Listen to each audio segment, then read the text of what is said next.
Let's be honest for a second. In today's world, speed is cheap. You can go to a dealership right now and buy an electric SUV that weighs as much as a house, but hits 60 in under 3 seconds. It's impressive, sure, but it's also boring. Because there is a massive difference between a car that's fast and a car that has a soul.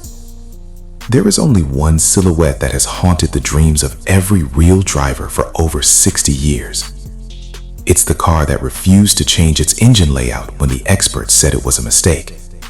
It's the car that dominated Le Mans, conquered the daily commute, and became the gold standard for every supercar on the planet. This is the Porsche 911, and today we're going beyond the spec sheet.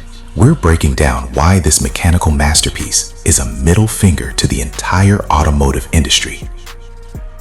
Grab a drink, settle in, because this is the legend defined.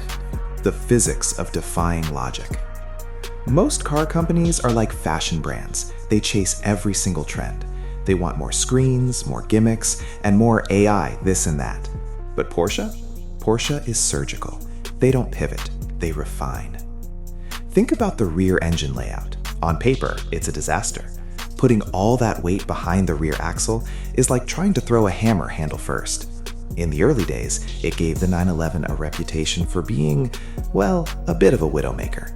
If you lifted off the throttle in a corner, the back end wanted to overtake the front. But here's the thing, Porsche engineers are stubborn. Instead of moving the engine to the middle like everyone else, they spent 60 years perfecting the weight transfer. They used physics as a playground. Today, that rear engine bias is exactly what gives the 911 its magic. It gives you traction that feels like the car has claws. When you floor it out of a corner, the weight shifts back, the tires bite into the asphalt, and you're gone before the competition can even find their apex. Look at a 911 from the side. That roofline hasn't fundamentally changed since 1963. To the untrained eye, it's lazy. To the enthusiast, it's iconic. It's the automotive equivalent of a 1911 pistol or a Rolex Submariner. It just works. But don't let the heritage fool you. Underneath that timeless skin is a war zone of aerodynamics. The modern 911, especially in the higher trims, is a masterclass in active aero. We're talking about front flaps that stay closed to reduce drag on the highway, but snap open the moment the sensors detect you're pushing the brakes too hard. We're talking about rear spoilers that adjust their angle based on your speed, your drive mode, and even the ambient temperature. It's not just pretty, it's functional. Every curve, every vent, every millimeter of flared fender is there to either keep the engine cool or keep the car glued to the earth. It's designed for the sake of performance, not for the sake of Instagram likes. Now, let's talk about the heart of the beast, the flat six. Not a V6, not an inline six, a boxer engine. It sits low. It keeps the center of gravity in the basement. And the sound? It's a mechanical, metallic howl that vibrates through your spine. It doesn't sound like a computer-generated exhaust note. It sounds like engineering. And for the purists out there who are worried about the future, let's talk about the new electrified 911. Take a breath. It's not a plug-in. It's not a heavy battery pack that ruins the handling. Porsche calls it the T-hybrid system. It uses an electric motor inside the transmission and an electric turbocharger to fill in the gaps. What does that mean for you? It means zero turbo lag. It means when you bury your right foot, the car reacts instantly, like it's reading your mind.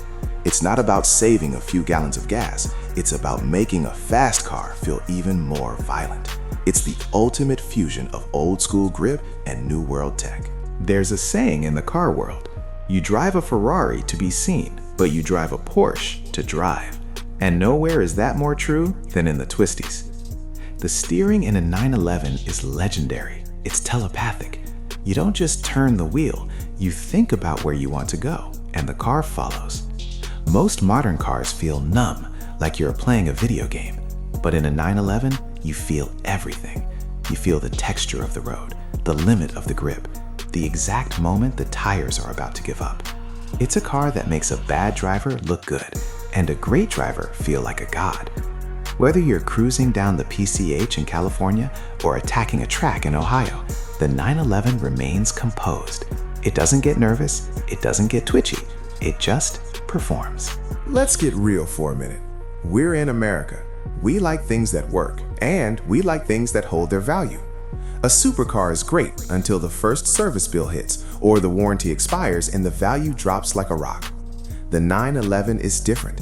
It's the only performance car you can actually live with. You can take it to the office, you can fit a couple of bags in the front, you can drive it in the rain without feeling like you're going to end up in a ditch. And when you're ready to sell it, you're going to get a massive chunk of your money back. The 911 has the best resale value in the business. Why? Because there is always a buyer. There is always someone who wants that legacy. You aren't just spending money, you're storing it in a masterpiece. So what is the Porsche 911? Is it just a collection of metal, leather, and rubber? No. It's a reminder that perfection takes time. It's a reminder that you don't have to follow the crowd to be the leader. While the rest of the world is busy trying to build the next iPhone on wheels, Porsche is still building a driver's car. They've managed to take 60 years of history and condense it into a machine that feels as fresh today as it did in the 60s. The 911 isn't just a car, it's a dream. It's the reward for the late nights and the hard work. It's the ultimate expression of what happens when a company refuses to compromise. The world will change. Engines might go silent, but the 911 will always be the king. Thanks for watching. If you're part of the 911 cult, or you want to be, hit that like button and subscribe for more stories like this. And tell me in the comments, Turbo, GT3, or Carrera? Which one is sitting in your dream garage?